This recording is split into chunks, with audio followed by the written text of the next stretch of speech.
It seems like it's mainstream to be crazy today. Hear me out. I recently watched the favorite movie of my teenage years, of some 30 plus years ago. Spike Lee's Do the Right Thing from 1989. It was groundbreaking. Do the Right Thing is a classic piece of filmmaking where you see Spike Lee's breakthrough style, the dexterity in his cinematography, his ability to create vibrant characters that pop through real-world dialogue that sounds like it was just lifted off a Bed-Stuy street corner. Casting of individuals set in the background who steal scenes with minimal lines. Just watch any scene with Robin Harris. And the music. Fight the Power was the Public Enemy anthem that summed up the moment when the racial tensions of the 1980s began to mix with the rising assertions of black militancy, which were revisiting and repackaging the catalog of black power sensibilities brewed in the 60s. This was the first hip-hop film that wasn't about hip-hop. It wasn't like Wild Style, Crush Groove, or Beat Street from the early 1980s. It was the evolving hip-hop culture as film itself. I was 14 years old when I saw Do the Right Thing in the movie theater. It captivated me from its opening scene to its closing credits. Immediately, it displaced the Raiders of the Lost Ark as my favorite film. I was no longer a kid after this movie. It was not an escapist adventure, but a spotlight on the social tensions between race, ethnicity, culture, politics, and power, artfully told. Issues from racism to police brutality, gentrification. A film for its era and one that interestingly speaks to today, but not in the way that most of you may think. On a superficial level, some would say that Do the Right Thing as a commentary on race in America stands the test of time. I mean, it climaxes in the death of an unarmed black man killed by police, sparking a riot that destroys a white business in the black community. But that parallel is superficial. If you take a closer look at two key characters in the film and view it these 30-some-odd years later, it speaks to a phenomenon that is something new. What I would describe as, now everyone is bugging out. Out of all the characters, the one known as Buggin Out conveyed a fresh new significance in my recent rewatch. Giancarlo Esposito has gone on to play many great roles, but this one will always be the most significant. It's not just about what Buggin Out does or says, but what his placement in the film seems to symbolize. One way to look at it is how Buggin Out plays into the plot. He epitomizes a yearning for black representation and inclusion in an environment where black economic productivity is mostly absent. Recurring throughout the film are black men who are unproductive or irresponsible or struggling with their productivity and responsibilities. The mayor is an alcoholic with no job. He admits he was broken and beaten down by his lack of ability to provide for his young family years ago. That's all we know about him as he tries to entice the affections of Mother's sister, a self-sufficient brownstone landlord who hates him as much as she hates her tenant and her ex-husband. That's an interesting dynamic there.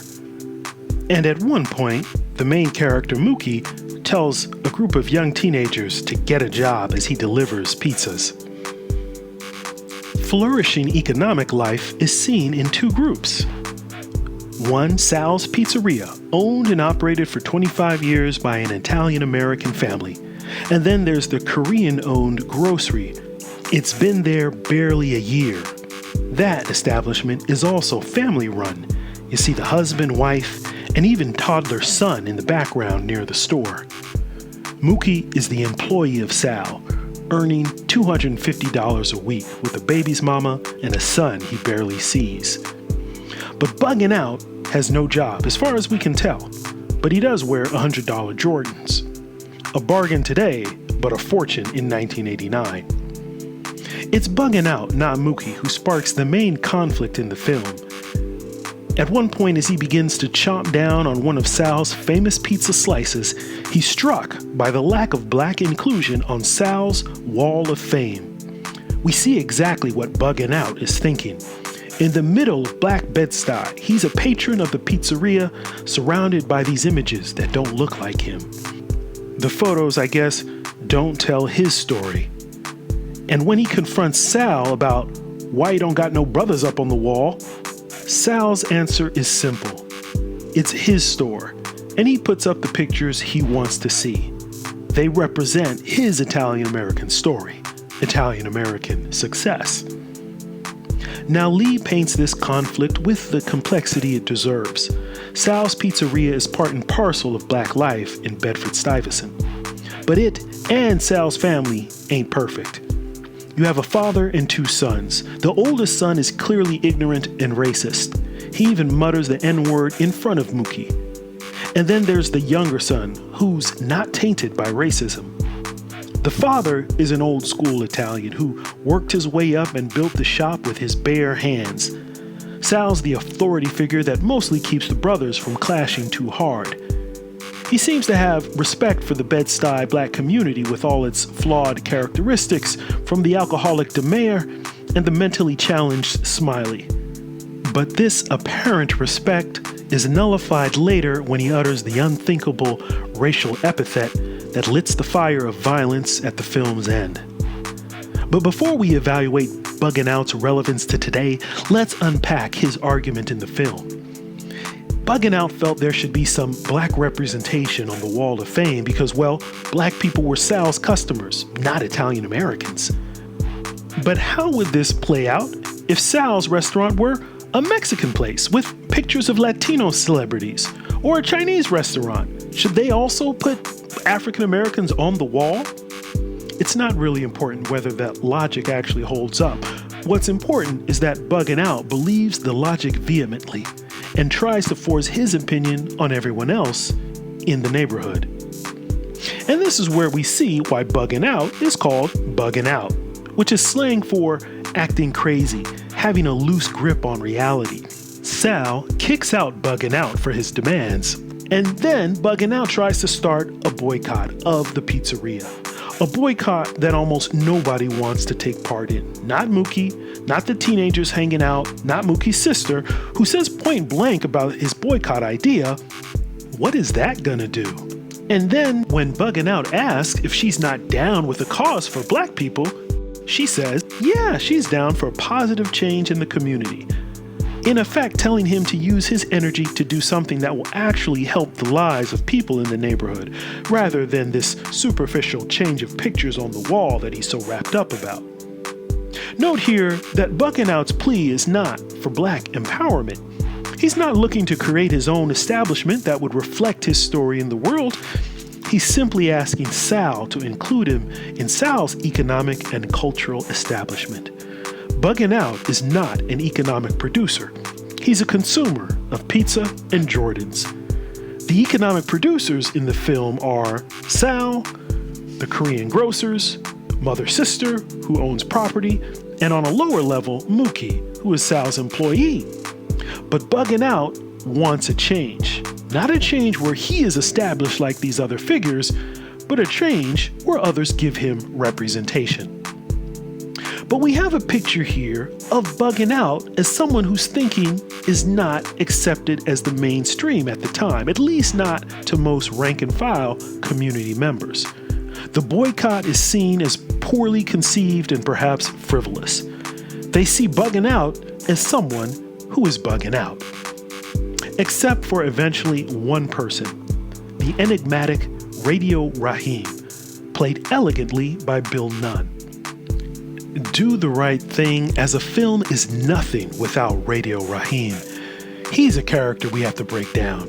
He must represent something. Spike is too good an artist to mold such a character without some deeper significance to the rest of the story. So let's look at Radio Raheem. His main action throughout the movie is strolling through the neighborhood, loudly bumping PE's Fight the Power. So does he symbolize rebellion? Black militancy? Not necessarily. Think about the scene where he describes his new knuckle rings. On the right hand it says love, the left says hate, and he explains the story of the fight between love and hate, how hate strikes out against love, but love could win. How there's a choice, he can love you or hate you. Radio Raheem is a man of few words. Interestingly, Raheem is a Quranic Arabic word for mercifully redeeming, derived from a word that also means womb. So he's a merciful man, but one who can have two emotions, love or hate. In this film, it seems like he's black emotion. The symbolism of emotion is clear because of his fascination with one thing, his music, his radio. Music's purpose is emotional. So as Radio Raheem walks through Bed-Stuy, him blasting his boombox is his emotional expression. He outblasts the Puerto Ricans' Latin music. They can see the power of his music. It's a victory for his self-worth. Radio Raheem, as silent as he is the personification of black emotion, which can be driven to either love or hate.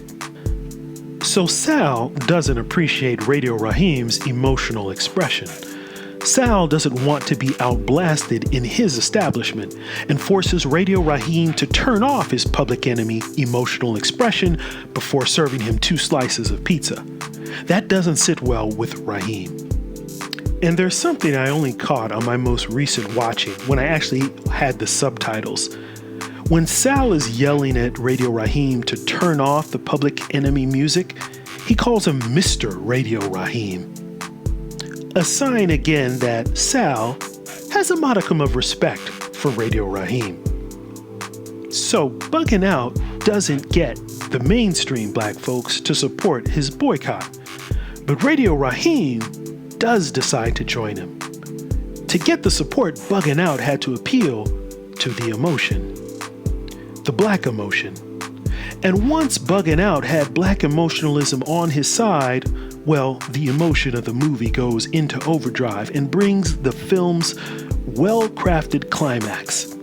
In a nutshell, the desire for superficial diversity, Buggin Out, and easily swayed black emotionalism, Radio Raheem, come into Sal's establishment with righteous indignation. And I should add that the mentally challenged Smiley also follows them, perhaps showing that their cause, or at the very least, their approach and strategy, was not an intelligent one. What ensues is the violent conflict. They bust in, playing Public Enemy, demanding black people on the wall. Sal tells them to turn off that, quote, jungle music. Insults are exchanged.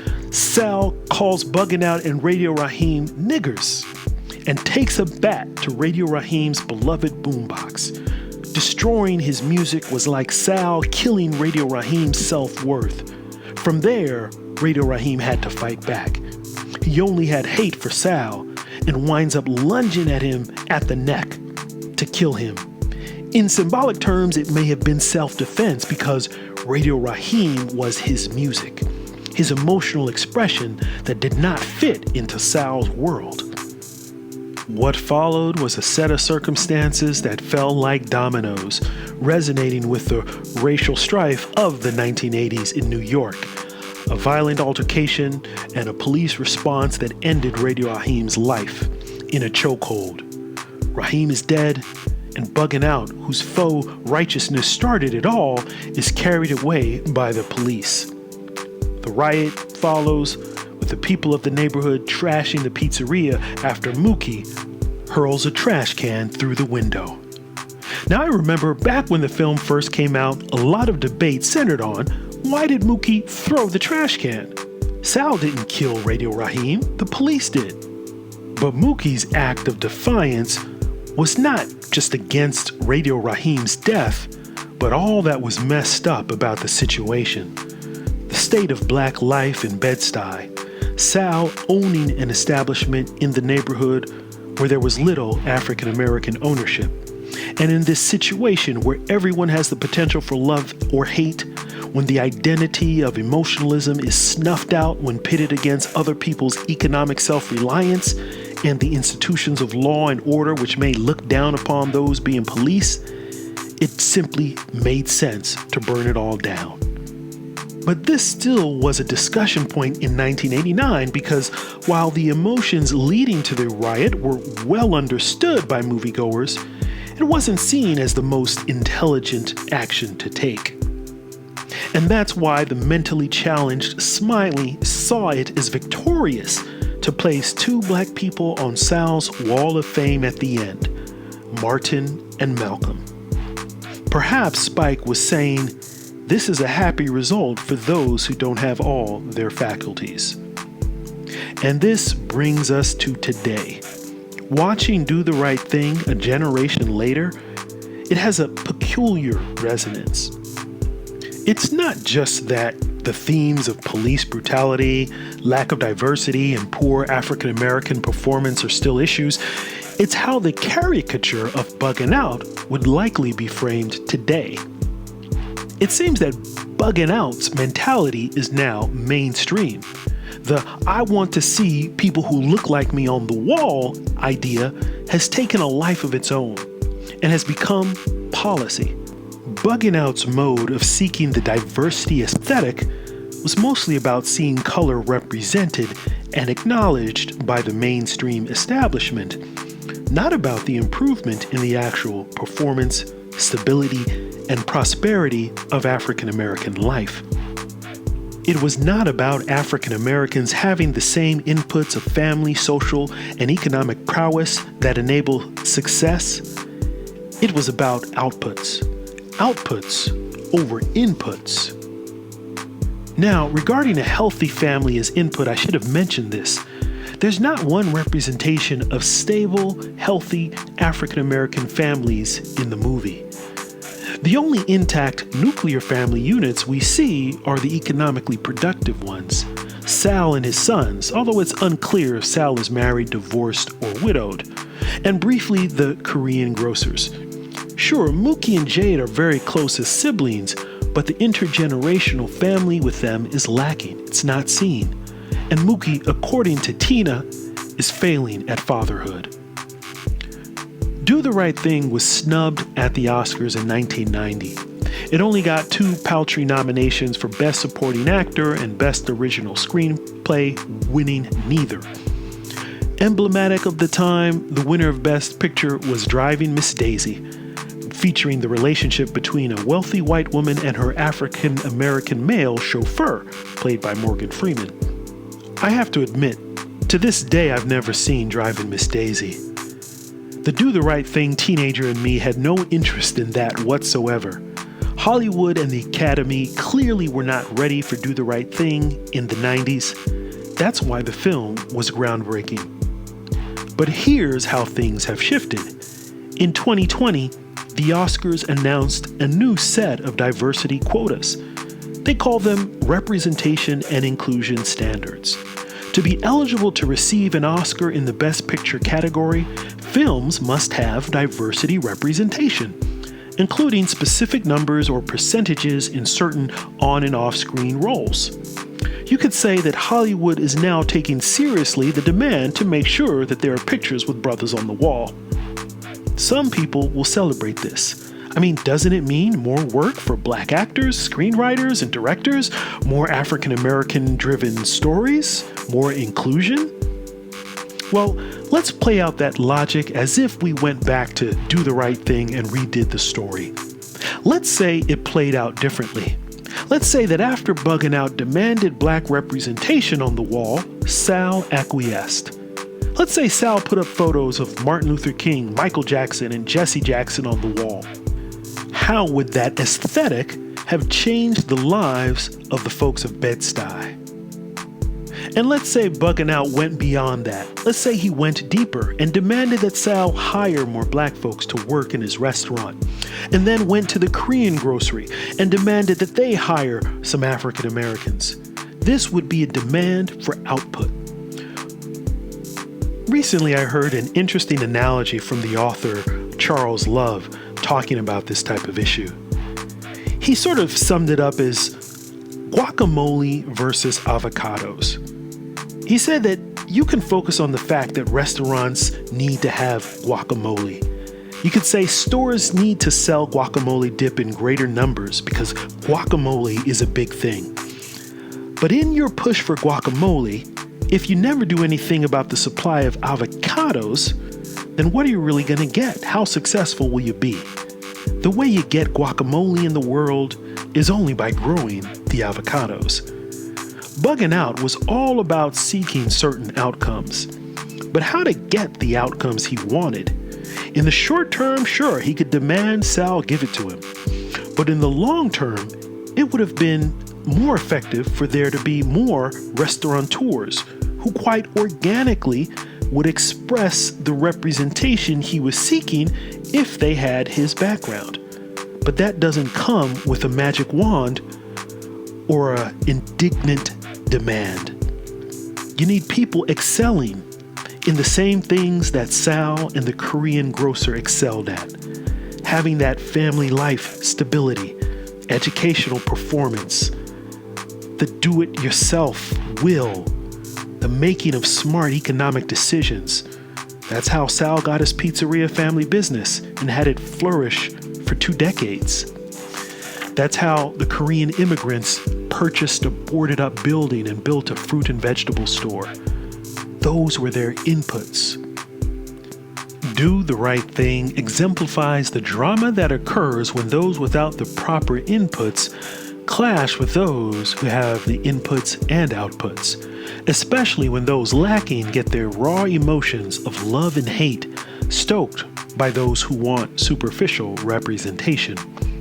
Buggin' Out was a foolish way of thinking and acting that eventually led to the death of independent African American self-expression and destroyed a flawed but functioning establishment, one that had fed the entire community. At the end, Buggin' Out's moves left everyone more divided, even though he did get some black faces on the wall at the end after the establishment had burned to the ground. Maybe Sal's Pizzeria was a representation of America and its history, enabled by black support, black life, black work, reaching a point where Mookie almost began to take on a bigger role in its running. But I pray America's future is different. Buggin' Out was not about empowering the inputs to get the output he wanted.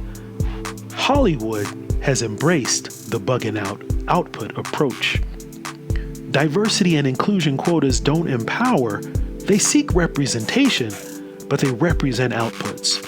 And it's sad that Hollywood didn't learn the real lesson of do the right thing. Demanding diversity representation is begging someone to change your situation for you. And it doesn't end well when you make that your racial strategy, even though it resonates with your emotions. Violent conflict is inevitable because you can't demand equality of output without taking what others work for. It totally undermines the principle of people getting what they work for. If there's going to be a quota for representation, it means diversity will be automatic, even if undeserved.